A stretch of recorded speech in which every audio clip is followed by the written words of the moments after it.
Toast and jam, toast and jam. We do it because we can. Toast and jam. Hello everybody, welcome to Toast and Jam. I'm Jeff Prince with Fort Worth Weekly.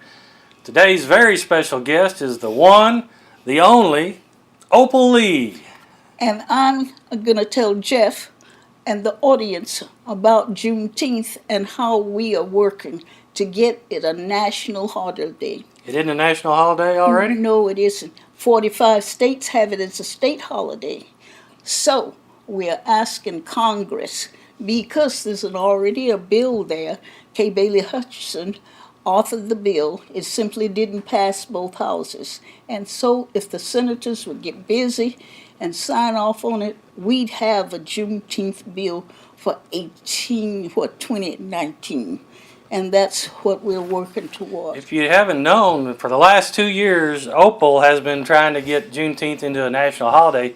She has walked all over the country to bring attention to this, right? That's true. Started, September the 1st, 2016, and I got to Washington January the 10th, 2017. We had asked President Obama to walk with us. He was in Chicago. We were walking from the Frederick Douglass House to the Capitol. But we've had many friends. We made friends, and people are better aware, but there's still some people who don't know what Juneteenth's all about. Well, Opal is 92 years old. She's out walking all over the country to bring attention to Juneteenth, and that says something right there. You know, I think people my age don't have to sit in a rocker, because we've got some knowledge we could pass on to the youngsters if they take the time to listen.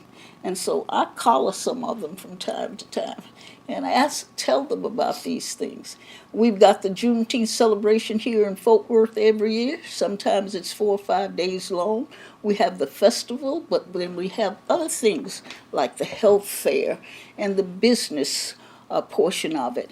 And we have a pageant and all kinds of things. Juneteenth is on June 19th. Yes. Which is a very important day to you as well. Yes. 1939. Oh, that one. June 19th, 1939, a big bunch of white supremacists here in Fort Worth, Texas, came and burned down her family home. She was 12 years old. Yeah, I had forgotten it. You forgot that, huh? Well, I'm glad you didn't hold it against Fort Worth.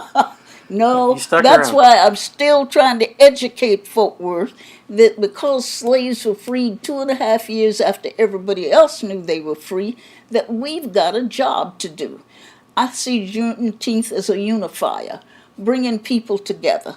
And I work towards that, and I think the Lord's left me here for that purpose. You've been working at it a long time. Well, I'm going to keep working at it. What are we going to toast to today? Oh, we're going to toast to... Let's toast.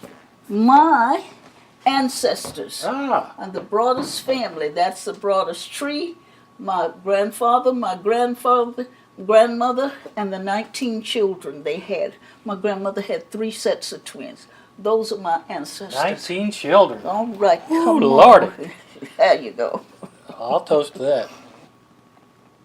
All right, we're ready for the song now. We're in your study, it looks like. You got a lot of books in here. Okay. So before we sing our song, I wanted to ask you, after your house got burned down, you were 12 years old, what did y'all do? Where did you go? Well, my parents sent us scurrying to friends up on Terrell Avenue because this happened at New York and Annie Street, which meant we had to find shelter other places, you understand. And that took a lot of doing. We had to move from place to place for the longest. And y'all just bought your house, and it was in a predominantly white neighborhood, and yes, people didn't like that, huh? They didn't want any parts of it. And they hatched this plant at a grocery store at Hattie and Tennessee.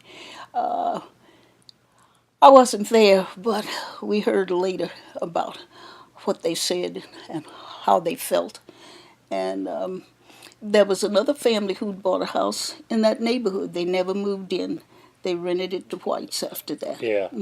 They sure did. Well, I'm glad you survive that, and it sounded like it started you off on a lifetime of Yeah. activism and Try to civil rights educate and education. people that we all bleed the same red blood.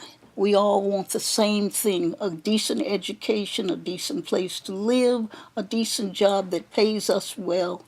These are things that all the people I talk to want. So I don't see, and to be able to go to your church or you come to mine, oh, this is all we need. What are we going to sing? You know, oh, An old spiritual. yes. Well, let's see.